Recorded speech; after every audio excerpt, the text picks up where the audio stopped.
so just real quick, don't have to be long. What are you guys hoping to be able to get from going through this course? As you see some of those modules, what's some of the things that stick out, or even if it's just different conversations we've been having, what are you hoping to get out of this time being with us? You want me to start? Yeah, go for it. Okay. Well, I have a goal for next year to buy at least one investment property. My husband's in on that goal with me, but yeah, I have never actually purchased a house before, which is terrible because I'm a realtor, but my husband has, so I live with it anyway.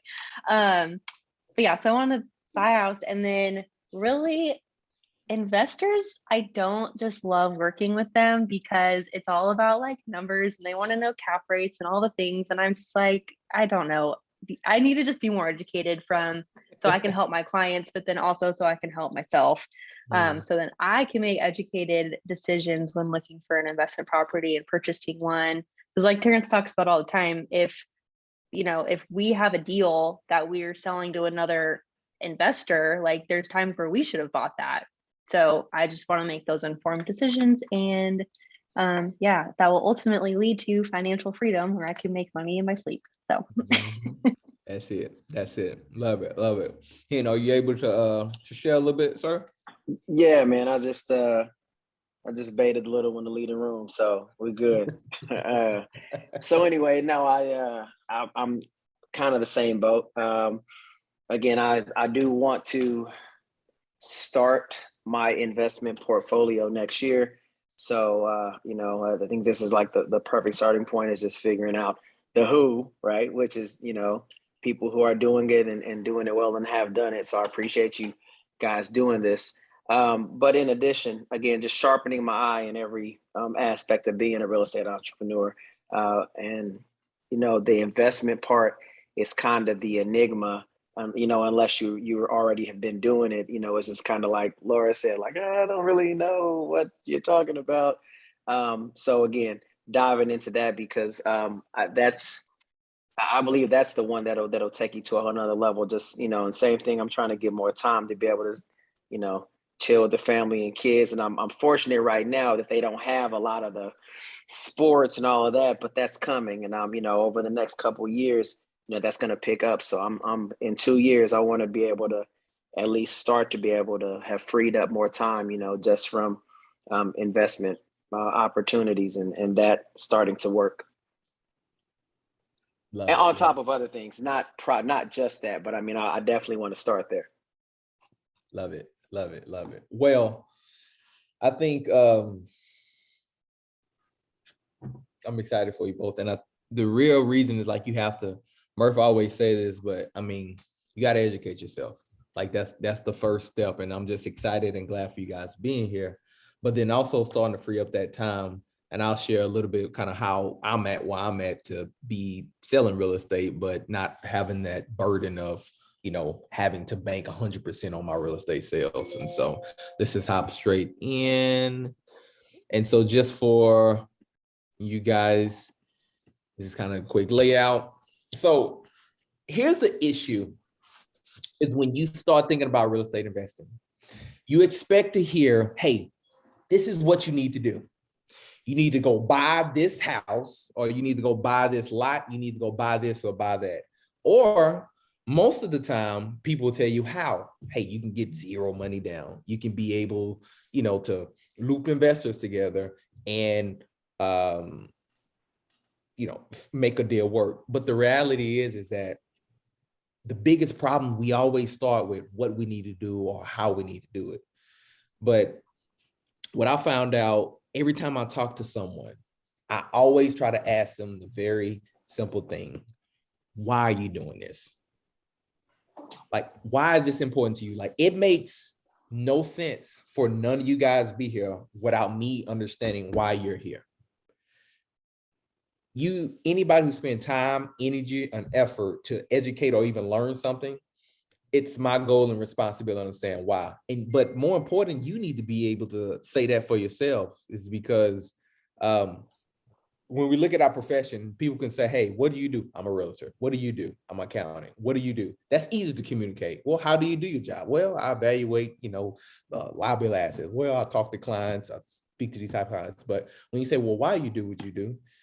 Sometimes you can ask that questions 2 or 3 times. And we did this before with when we was doing the review, and you can get a different answer.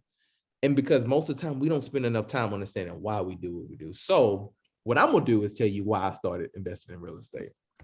So, so as you can see, obviously I have my beautiful bride and my 2 boys. And before we even had them in a picture, like I was at a point where I was doing sales, and I was doing sales for, I was selling cards, and I was probably in year 6. And I got to year 6 of selling cards. I was in management. I went back down to came off of management, and I started doing more of my speaking. So I started going around doing motivational speaking. And one of the things I realized is that, I was obviously talking to Murph a lot, but it was like, I don't have nothing to show for my energy and effort. Like I'm busting my butt out here, and I'm taking care of my wife. Yeah, like we can enjoy the fruits of our labor, but if you ever been to a car dealership, like them guys are always like on the lot trying to talk or calling you. And like I was a great car salesman, but eventually I'm like, I can't do this forever. Like if we're gonna have kids, I need to be in a position where if I need to spend time with them and I want to spend time with them, then I need to do that. Just like you said, Henry, like in 2 years, I want the freedom. Like my kids are young enough right now where I can spend time with them, but as they get older, I'm going to spend more time with them. I'm going to teach them lessons. I'm going to teach them life lessons. I want to take them and give them memories and experiences that only like me as the dad that I can do. And so it started off really early. I said, if anything, and also with my wife, if anything ever happened to me, like I need to make sure my wife and my kids are taken care of. And that has always been my number one reason why. Number 2, my kids, I've seen so many different people always say, hey, how can you pass this down to your kids? And so in Proverbs 13:22, he makes it very clear. There's a good man leave an inheritance to his children. And this is what really spoke to me, because when you realize that this is ingrained in the Bible on how we need to be able to not take care of our immediate family, but even those who come after us, then it's something more deeper that I need to understand so that I can be able to do that. And once I realized the importance of housing, once I realized understanding like it's my responsibility to take care of my children that I may not ever meet. I mean, it gets a little bit deeper because nobody had that conversation with me. Nobody taught me how to do that. And so that's kind of why I started. I said, first, I knew I need to take care of my family. If anything happens to me, if I die, anything, like my wife and my kids need to be taken care of. Number 2, I need to make sure my children's children is taken care of. And how I set that up, I'm still working on that, right? But getting with the people and getting myself around the individuals that is going to allow me to learn more and what to do and why I should do what I should do, I'm here. Then the third one is 6910 Eugene Street. Now, this really gets into the heart of my story.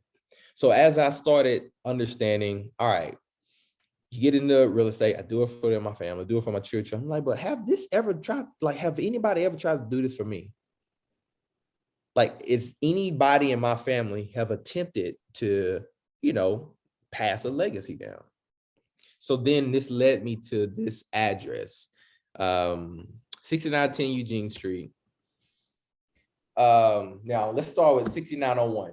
So 6901 Eugene Street. This right here is a snapshot of my mom's mother, my grandma's house. Literally, this house, this tree, I fell that limb right there at the front. Like I remember falling off of that, and I remember they say we shouldn't climb up in the first place. I remember going to go get switches off this tree. Like my mama said, go outside and get a switch off that tree. And you trying to find the weakest one, but if you do that, you have to go back again. Like that was this tree, and it's been there for years. I remember my cousins used to make fun of me. My full name is Jabari Salim McLennan. My cousin used to call me Jabari Sardines McLemmons. And I remember just being sitting on this tree, and like people, like they just clowning me. I remember a lot of crazy things, like that garage door right here. It was raining one day, and so we have a house across the street. My cousin, he ran across the street, and for some reason, he was running so fast he couldn't stop. And literally, he slid his arm through the glass.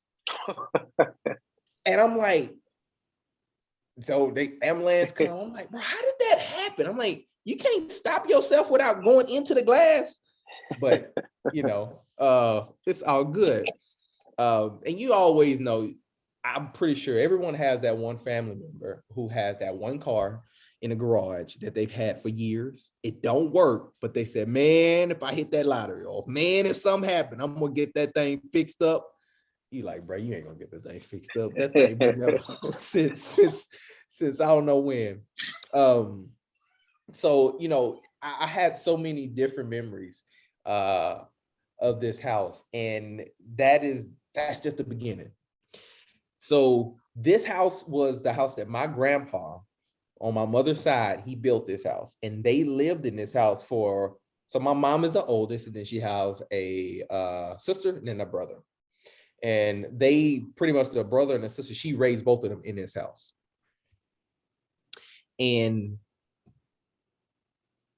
sorry, I'm in an Airbnb and a door just opened up. So 6910. So 6910 is the house right across the street. Now, this house is where I got my teeth knocked out. So we used to look at karate movies. Like, Henry, you like Bruce Lee? Well, man, at that time, I think Bruce Lee was big, but had Jackie Chan was coming up on the scene, and he was doing his own stunts, dudes sliding underneath the tables. Well, you can't see it in this picture, but it's a dip. And it's just like this little ditch right here. You can't see it, but it's just like that on the right side. And so it's nothing but grass over here. And that literally, I was running from across the street to this house, and my cousin, we had one of those little Pro Kid tables, plastic tables, and he at the time was attempting to slide underneath the table. And at the time he wanted to slide underneath the table, I was going down that hill and running up. And so the momentum of me coming up that hill and him sliding underneath the table, he hit the leg and it popped up and hit me in my mouth. Literally. And I'd never forget, boy, I had never think that you can get stuck with so many needles in your mouth at that time. But and my uncle had a Ford Mustang. He had a 95 Ford Mustang that to this day, it was a stick shift. And I didn't know, like, when you are real small, like it's a thing, like you can get stuck to the seat because your body, like the speed of the seat literally will attach you to the back of the seat. And so he had this Mustang parked in this car.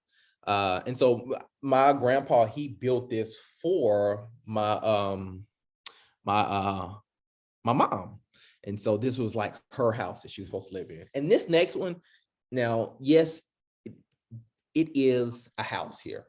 Okay. I know it's hard to believe it, but it is a house there and someone does live there. As you can see, it is a mailbox there. But this was the rental house. So right across was our house. Across from that was the rental house. And then across from there was my mom's house. Okay. So we had all three of these houses, and my grandpa, he built those two across the street. He built all three of them, excuse me. He built all three of the houses. Now, I didn't find this out until later on in life. And so here you have all on Eugene Street, all three of these houses. So when I was in high school, the house at the top, my mom and my aunt, she got with her and she had her sign some paperwork. Well, my mom, not knowing what paperwork it was actually a mortgage to take out on this paid for house that my uncle, basically my aunt wanted to take it out because my uncle and her had a business deal that they wanted to do.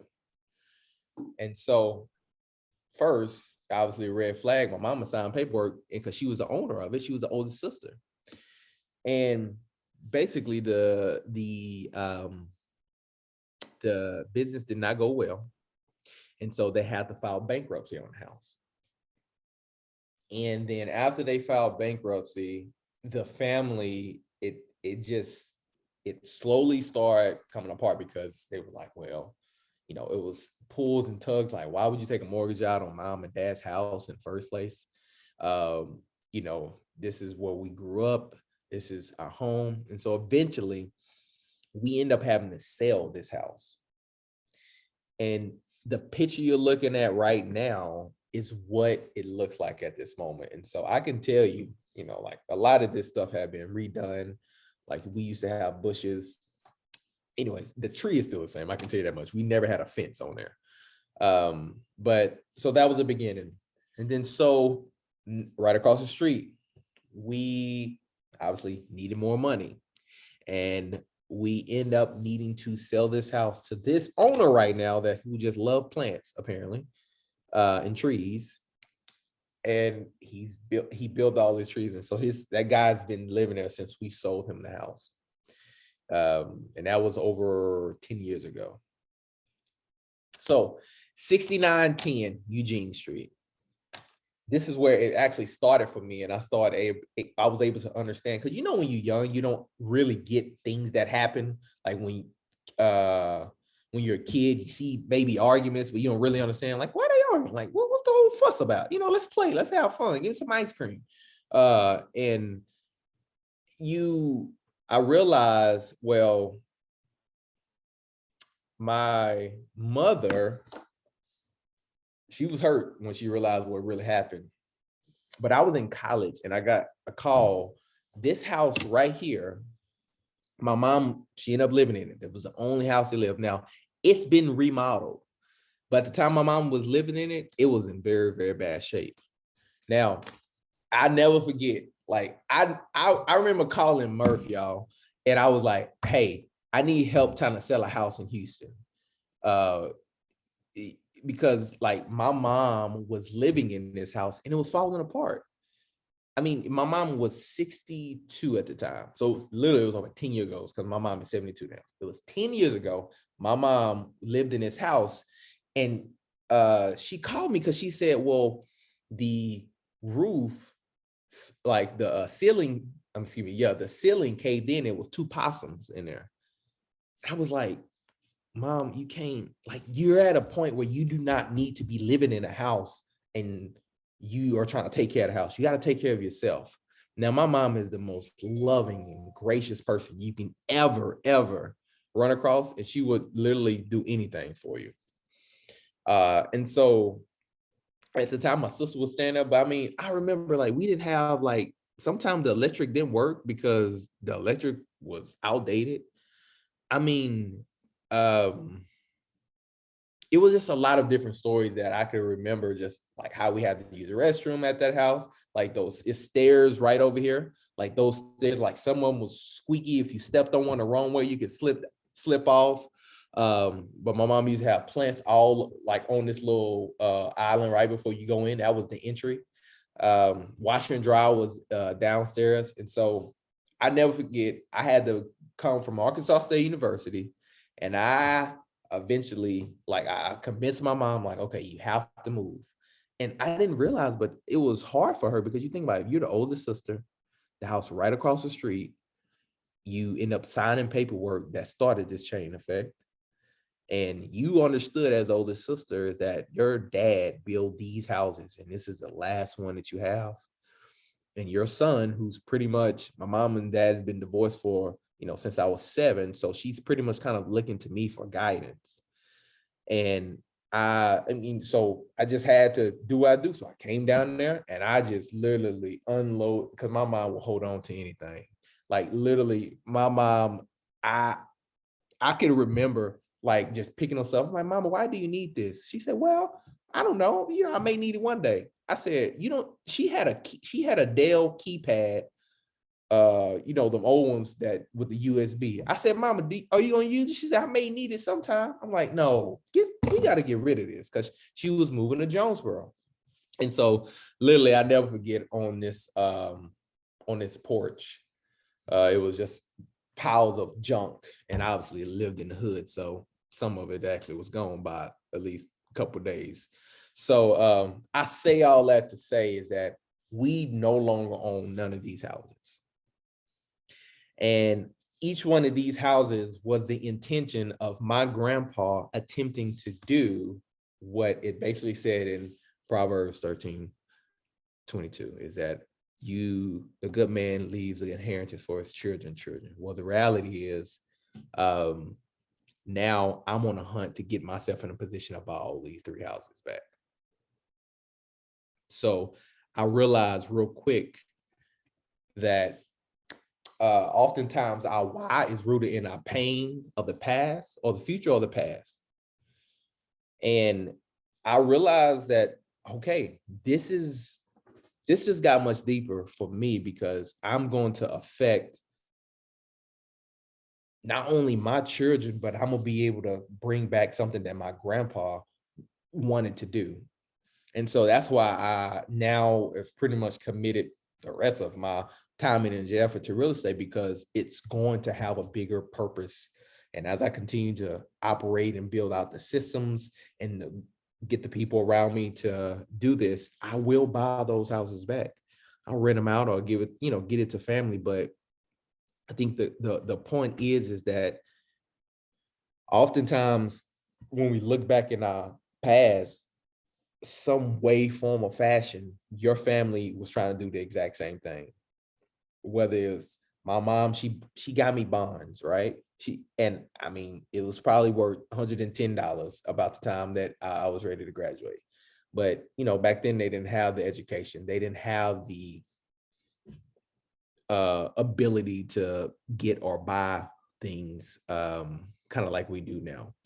So I'm curious, a question at this moment, as you hear that, have you guys, because I've heard different stories where people had something in their family when it came to like a house deal or something going bad, reverse mortgage. Have you guys ever been a part or heard different stories just about your family when it comes to a deal gone wrong, when it comes to house or real estate or anything legacy related?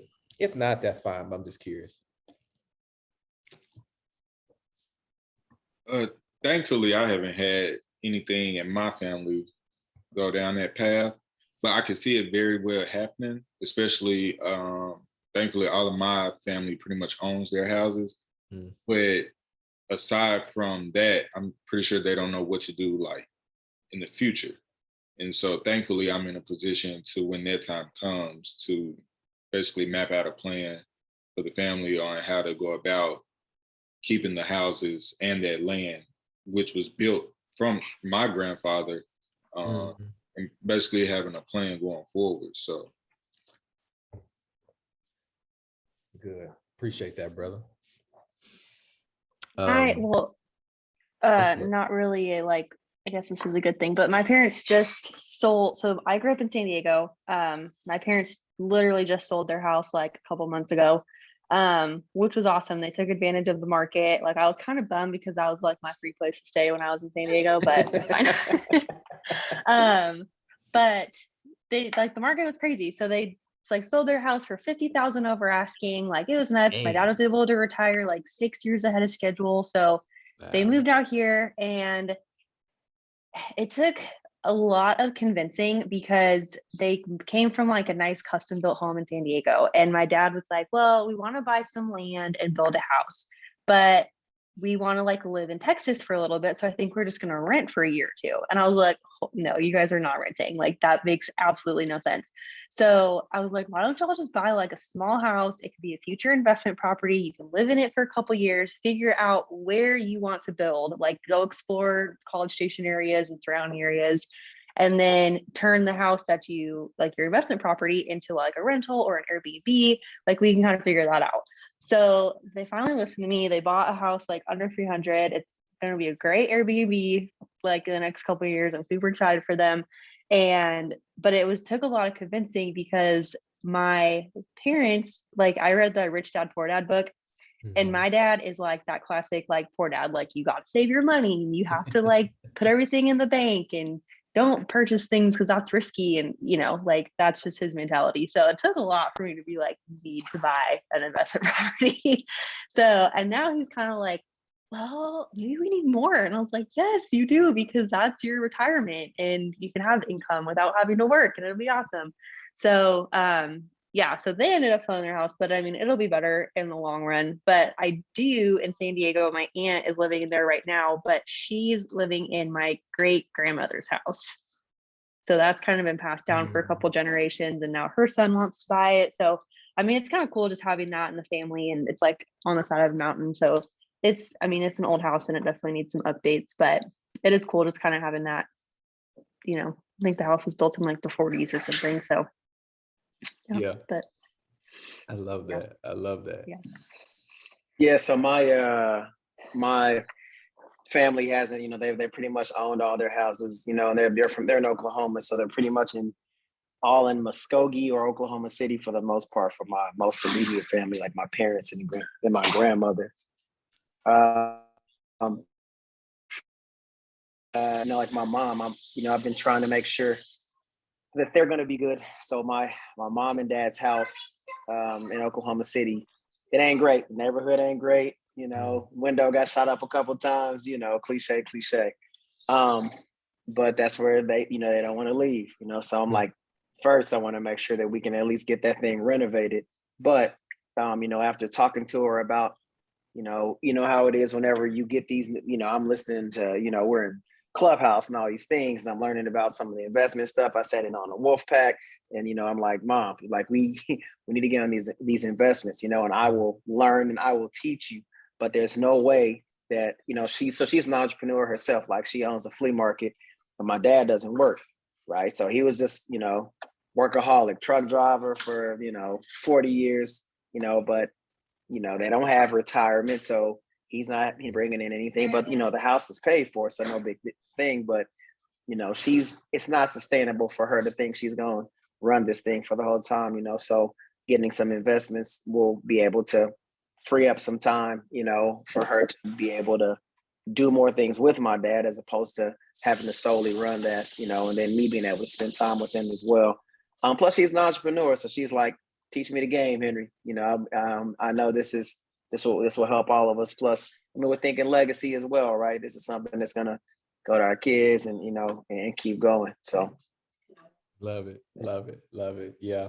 And last thing, I'll keep moving, but I was in California recently, visiting. I think Laura, we was kind of there at the same time. We didn't even know it, but me and my wife, we was on a 10-year anniversary, and we had a friend of mine that we met, and this girl is like a professor. She helps in the startup company we in, and I think she do have a third job.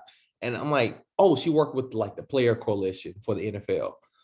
And I just was asking, like, why do you still stay in California? I mean, it's the cost of living in California. It ain't cheap. I mean, we give you a perspective. I think all y'all will appreciate this. I told Charleston, and Laura, you probably know this already, but the house, my aunt, she's 92 years old. She lives in a neighborhood, it's Gardena, California. And the houses in her area is about roughly around 1,500, 1,700 square feet. A house in her neighborhood had recently sold in 10 days for $900,000. Basically, it was $500 per square foot for a $1,700 house. Yeah, exactly. I mean, the thing that killed me, I was just like, and so her name is Chelsea. I was like, Chelsea, so why do you stay here? Anyways, she ended up telling me a lot of her story was she was wanting to buy her grandma a house, but family didn't make it easy. So she ended up selling it because she didn't want to say, hey, she didn't want to give it to you. She didn't want to give it to him because everybody wants a piece of the pie, right? When it's time to sell, when someone passes away or something is related to family. And so basically she was just like, I want to be in a position to be able to buy my grandma house back. So, all our wives are rooted from different things. So Yeah, I literally have friends in San Diego buying first time homes and that are fixers in the $700,000 to $800,000 range. And I'm like, this is nuts. People ask me why I left, and I'm like, that's why. oh man, it's Can't afford to California. live out there. Like I visited in California, and like every time I see the water, I'm like, I feel like I'm in Florida. I know I'm not in Florida, but I'm like, but bro, I can do this in Florida and for a lot less expensive, So it's just facts with that, I'm like, I'm okay with going to Florida. I don't have to go to California. Beaches are nicer all right, too. so we'll have a tad bit fun. So one of the things I realized, okay, we get out the why. Now that we got into the depth of understanding why we do what we do, now let's have fun. We do things because we want to dream. We want to reach goals. We want to be able to accomplish things. But how often do we actually calculate our dreams? So here's what I mean. My wife, she wants a G-Wagon. Let's just she made it very clear. I want me a black on black G-Wagon. Okay. I said, okay, cool. Not a problem. So oftentimes we say, all right, I put this on my goals. 2022, I'm gonna get my wife a G-Wagon. Or I'm not saying, I'm just metaphorically speaking right now, but I'm saying this is the goal that I want to accomplish. I want to get this for my wife. Okay, so one thing that I have learned through real estate is I need to shift that up and say, well, first of all, how much does a G-Wagon cost? All right. So I started doing some digging. I started doing some researching. Well, this is a 2021 AMG 63. That's the big boy. Got a nice size Hemi in it. Well, not Hemi, I'm sorry, AMG. That's a custom build for 172. The payments on that is $3,000. Now, what we're going to learn is, all right, that's just the car that I want to be able to get for my wife. And it's one of the things I've heard a lot of people say it different ways, but buy an investment for every bill that you have, or fund your dream through real estate. But many times we don't take out the time and say, all right, what do I want? And have I done the research to find out how much that costs? So prime example. So all you guys will kind of already knew this, but I have a goal to have a vacation home in Florida. Okay. And so I've already started looking at, all right, what is a mortgage cost on a house if it's on the beach? And I've seen anywhere from $5 to $6 million. Okay.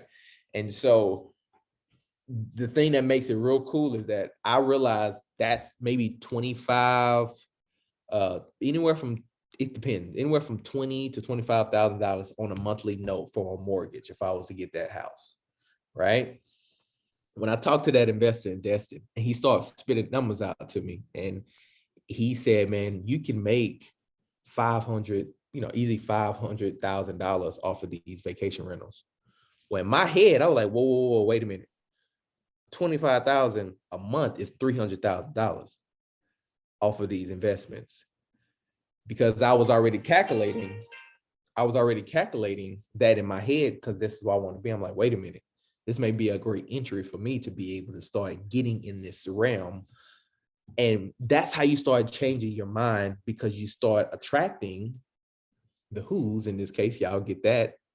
Charleston, we're reading a book called Who Not How by Dan Sullivan. So yeah, I'm going to go ahead and put that out. But and that book talks about how we need to use the people who we need to talk to. So literally, I've been in contact with this investor, and he's helping me get my foot in the game and start seeing how I need to present deals to this investment group so that I can start getting that house. So this is going to be part of that homework. You need to go in and say, if I want this house, if I want this car, if I have a charity, how much does that cost? And let's put numbers to that, because if you don't spend the time out to start detailing what you want to get, it's not going to, if you don't get specific about your goals and your dreams, it's always just going to be that, oh, new year, new me type goals. It's never going to really fruition into anything. And until you take the time out, and like, it takes time to say, well, how much does all this cost? It can take 30 minutes and take out. It took me about 20 minutes to build out this car. Say, what kind of seats do I want? What kind of radio do I want? Do I want a sunroof? What kind of wheels do I want? What kind of tires? So how much does your dream cost? All right. And so when we think about that, then we also say, all right, so now that's the big dream. That's the big view looking down. So let's get down to the details. So do you guys, I'm going to pull up our homework assignment, and I'm going to talk a little bit about that. And so that's what this slide is, because first you need to, before you can start when you start building your dreams, then you're also going to, let's go here.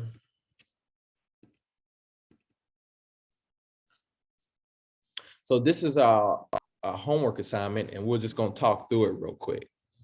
So the first one is okay, how much does it cost, right? And you need to go in and just find out, what is an ideal dream car for you? What is the ideal house for you? What is the work that you want to do? And like, how much do you want to make when it comes to the work? What is considered like in 2 years, Henry? Like, what is like your freedom number that you say, man, if I have this much coming in income, I know that I have that free time to go do blank, whatever that blank is. You can only fulfill that, right? Charity. If I want to be able to support someone, what do I want to do? Like, I want to be able to easily say, hey, I can cover someone's salary who's in a ministry that I really do appreciate, and I enjoy everything they do. So this takes time, but you can't, once again, until you start building that dream and start finding a cost that's associated with it, and then your mind can start helping you draw that in, just like prime example with me in the vacation rental house, right? And then just take time to journal and say, what exactly do you need to do to hit those targets?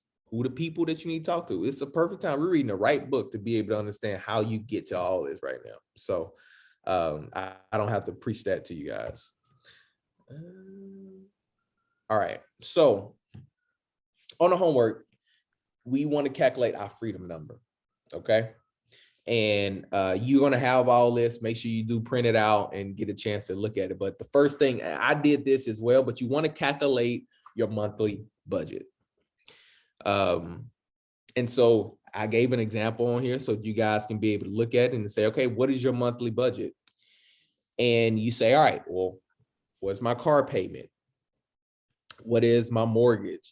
Cable, electric, garbage. And so all that for this example that I gave is just, it equals $5,000.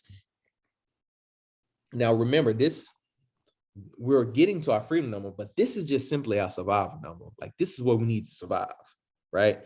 So that $5,000 is going to tell us, all right, this is keep the lights on, this keep mama, everybody happy. And so I explained that. So next we, step 2, we're going to pad that number. So you're going to look at, all right, well, 5%, 10%, excuse me. We do a 10% padding. You can do 15, you can do 20. I did 10 when I did this. But 10 is a good base number because, you're going to want to do other things. Things come up or something happened. You want to say, hey, I want to make sure those things I can be able to do without hesitation, and So when you take the 10% of that 5,000, you just take 5,000 times 10%, that's $500. So now your freedom number equals your survival number plus your 10% padding. Now, remember, you guys have this in your email. And if you don't, make sure you print it off and make sure that you take that time out to start looking at that list. And that's why I provide that list in detail and say, okay, what are the things that we need when it comes to calculating and get to that? Because what happens is you may start trying to, knock some of those budget numbers down. That's great. But the whole goal is to I understand where you're at. You need to get a snapshot. You don't know where you're going until you know where you're at. Cool. Any questions about that? No, that's Are we good. That was supposed- something I needed to do anyway. So yeah. Are we supposed to be seeing something on the screen right now? Oh, y'all can't see nothing? It's just all white for me. I don't know. Yeah, it's I white. didn't know if Bro. I was the only one though, because I see everybody else nodding their head. So I'm on Bro. my I've been showing y'all this screen this whole time. Well, Yeah, it it's started too off white. as something and then it turned to white screen. I was like, all right, well, I'm listening. So Yeah. Oh man, hold on, bro. Look, I understand what you're saying. I understand. So yeah, this is what I was saying. So there it is. can y'all see that now? Yes. Okay, so I was giving y'all an example. So I was saying this is an example of, your monthly budget. And this here start to help you calculate your freedom number. So I'll go back over again so you can visually see it. And this is in your homework assignment as well. So this is literally your homework assignment. I'm just going over it with you in a little bit more detail. So you need to go in and say, okay, what are my monthly expenses right now? And, car payment, yada, yada, yada. Get that total number and realize that is not your freedom number. That is your survival number. This is the minimum amount that you need to live the life that you're currently living. And so next, after step one, we go over here to step two. We said, hey, now pad that number by 10%. And I explained a little bit more about, why you want to pad, and like you want to take vacation, unexpected expenses comes up, things happen in life, and we need to make sure we plan for that. And so next, I was just saying, all right, so this is how you get your freedom number. You look at that survival number and you pad that by 10%. Now, I said you can do 10%, you can do 15, you can do 20. I did the 10%. Over time they'll change, but this is just a good starting point for me and for you guys as well. So you can understand, okay, where am I at? Where do I need to start? And so the goal from your homework is the number one, you're going to get what your freedom number is. And then number two, you're going to be able to get what are the goals and dreams that you want to accomplish after you at least hit this. Because next we'll start jumping into the depths of understanding how you get to this property, how many properties do I need, how do I get there, and so forth from there. And then two, you want to post this somewhere. Now, once again, I could talk language with you guys because we're in the same group, but James Clear made it very clear, like, how can you make visual clues around you to be able to say, hey, these are the things that, we need to do when it comes to, my survival or my financial freedom number. So post this number in places that you're going to see. One of the things that I did when I was getting when I had my freedom number, I had a whiteboard, and that whiteboard was every time that I bought a property, I would go and I would color in me getting to and mine was 3,300 and 4 kids, obviously. So I every time we got a property, and we're gonna walk through that, next week, but I knew, okay, hey, I got a property, fill that in, $200 cash flow, $400, $800, $1,000. First mark, I made 1,000, got 5 properties, minimum $200. And so I literally, once I knew the number, as they say, once I understood the assignment, I literally went in and started doing the things that I needed to do to get there. And I literally looked up and started to find out like I was further along than I knew I was. So that's the great thing about, for lack of better words, having tunnel vision, when you know what you want, why you're doing what you're doing, and then you don't have time for distractions. It's just time to go to work. Cool. So I'm glad y'all seen that, right? Yes. Okay. All right. Love it. All right, let me get back in here.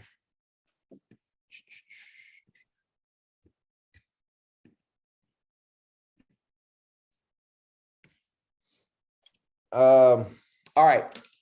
This is the last slide for us tonight, and then we'll wrap it up. But I just want you guys to just give me any feedback. When you see this chart, what does it communicate to you?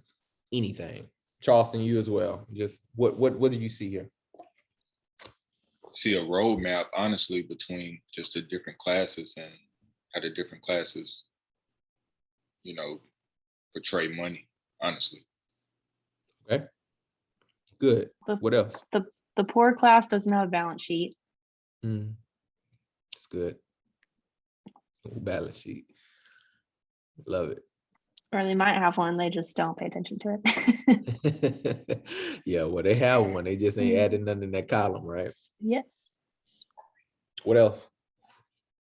The rich has very few expenses compared to middle class and the poor class.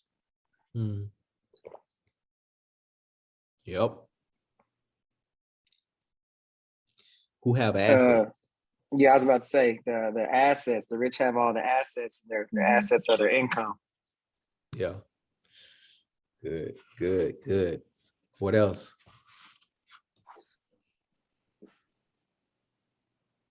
I mean, you could basically tell that the rich make their own money from their assets. Everybody else pretty much has a job that generates their income. Yeah, that's it, man. So, you know, one of the things that I had to decide when we had first started building real estate is, you know, do I want to focus on cash flow or do I want to focus on net worth? Now, for me, I'm making that transition to lean more heavy on net worth. But when I first started off, cash flow was a big essential part of why I started investing in real estate. It's because I needed to add assets into basically my balance sheet, because pretty much I graduated. I was, I pretty much go here, and I was pretty much here, but I was a Dave Ramsey guy. And so I literally was the person that, like, all debt is bad debt. And, I'm gonna talk more about that next week, next week. But the point that I'm making with that is, like, I didn't really have much expenses, but it was me being able to really understand, like, I needed to obviously build up cash flow. And that was my main focus. And over time, now where I'm at is I've been able to, have enough cash flow coming in to be able to help, help take care of the basic needs that we have right now as I continue to grow our real estate team. And not only that, if I chose to, which I won't, but if I chose to, and I didn't want to buy any more properties, and I took all the leverage and everything that I needed, I would pay it down. I would be taken care of. And it is where, if you guys want to get there, that's great. Laura, if you get that one investment property in 2022, and that's goals for you, wonderful. I'm glad you got there. And even for you, Hen. So when you look at this chart, I want you guys to visualize, like, how you have to continue to make decisions to add to the assets column. Great thing about EXP is that the real estate stocks is they add to that column by us just simply selling real estate, right? And that's a huge key for us. But all else to say, real estate is the plug for us, because you have a lot of other benefits, taxes, and so many other things. And so I focus on cash flow initially because I wanted to get my cash flow up dramatically. Now, if you focus on net worth, that's great, but you're at a place where you're saying, I'm okay with the income that I have, and over time, your net worth will do a lot more talking for you than your cash flow. Because I want you to think about your Elon Musk or even everybody's in a Forbes. They don't talk about, Murph always talk about, they don't talk about their credit score. They don't even talk about, what the cash flow is. They talk about what is their net worth. And it's something to show when you are learning from those who are in that rich column. It's a different level of focus that we need to start focusing on, not just your credit score. You need to start focusing on what are your assets? What do your assets say? Because this is your report card. You go up to the bank and say, hey, this is what I have. I need some more loans. And they say, well, how well have you managed them? And so that's the biggest thing for me now. I'm working on making that shift from cash flow to net worth. And you'll understand more of that later. But I think that's the last slide for today. So correct me if I'm wrong, just to make sure I'm following this. So if you focus first on cash flow, won't your net worth just naturally increase because you have more cash flow and then you can buy more investment properties? It will. So Let me give you more details on why I said what I said, okay? So I leveraged a lot of my properties in the beginning to help me purchase other properties. So when I did that, I was basically taking the little equity that I did have and using it as collateral to buy the other ones. Now, got it. Yes, I'm in 4 and 5 years, and as those rents got paid down, I built more equity up. So yes, by owning the real estate, I'm already winning because when it's getting paid down, I'm building equity up. So later down the line, I can grow my net worth. In return, I can leverage more.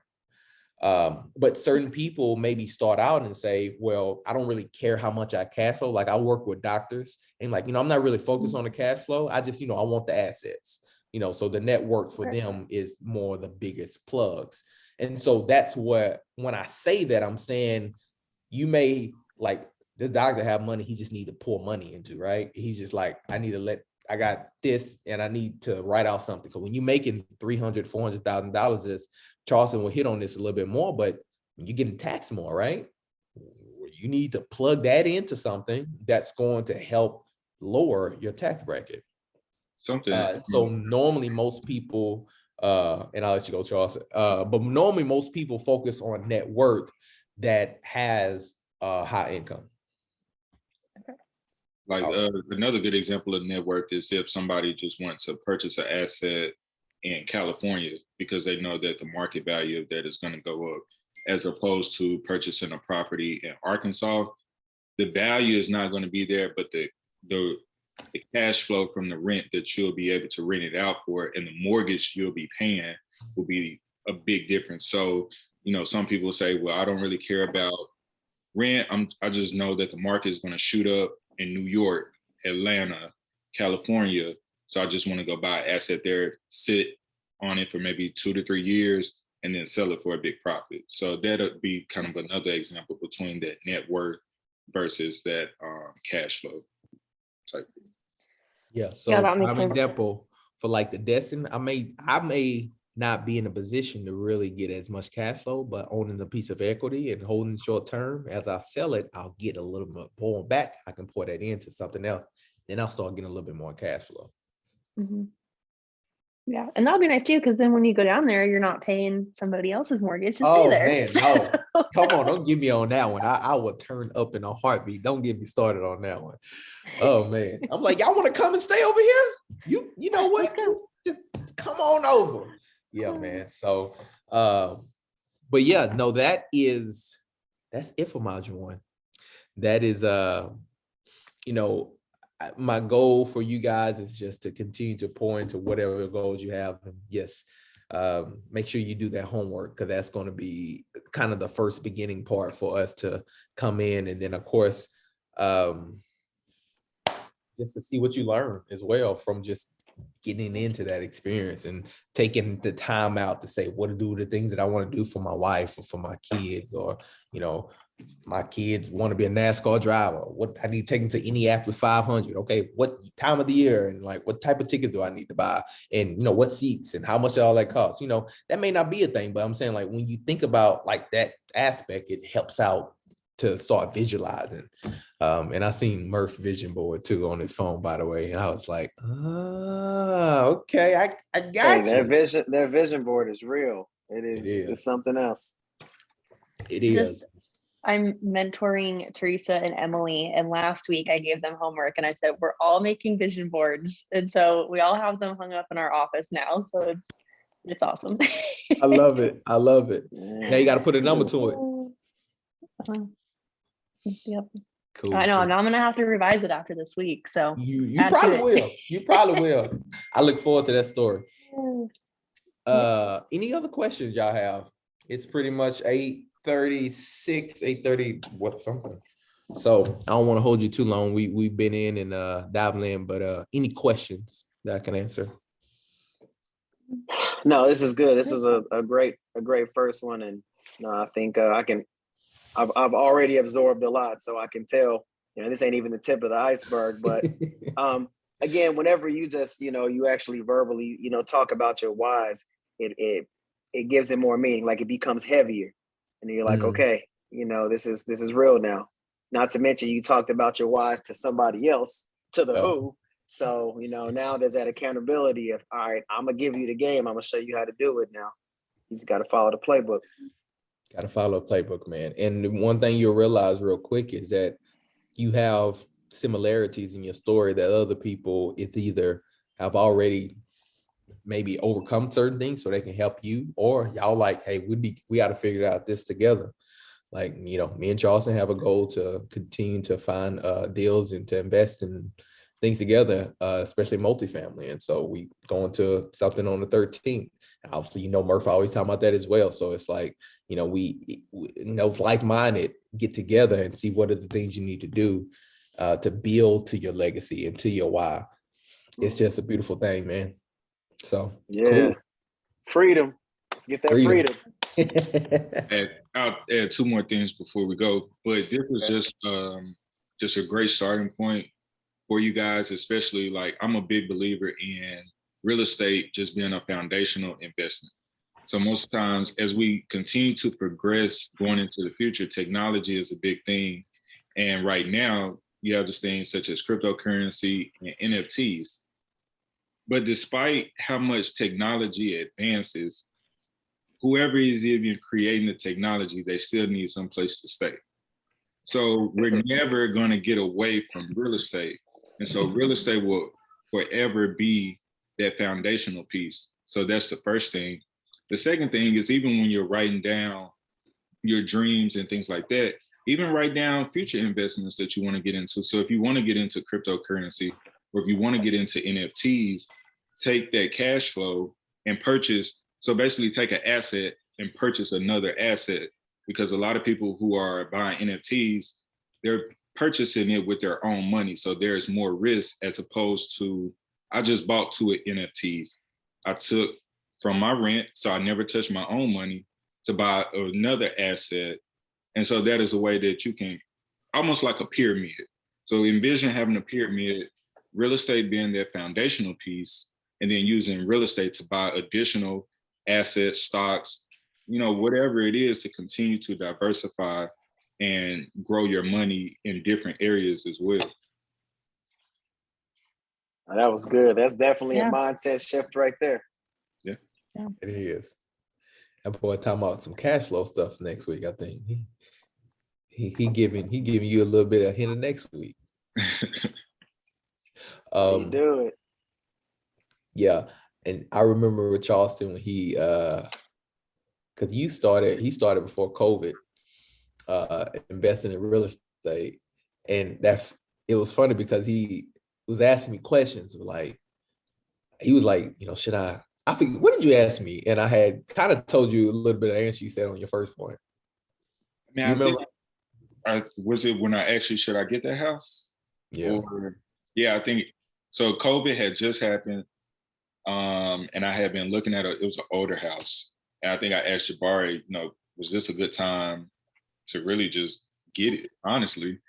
And so that was my starting point. And just fear of trying to have all my ducks in a row, trying to time it perfectly. And to be honest, that was probably the worst time, but the best time for my life.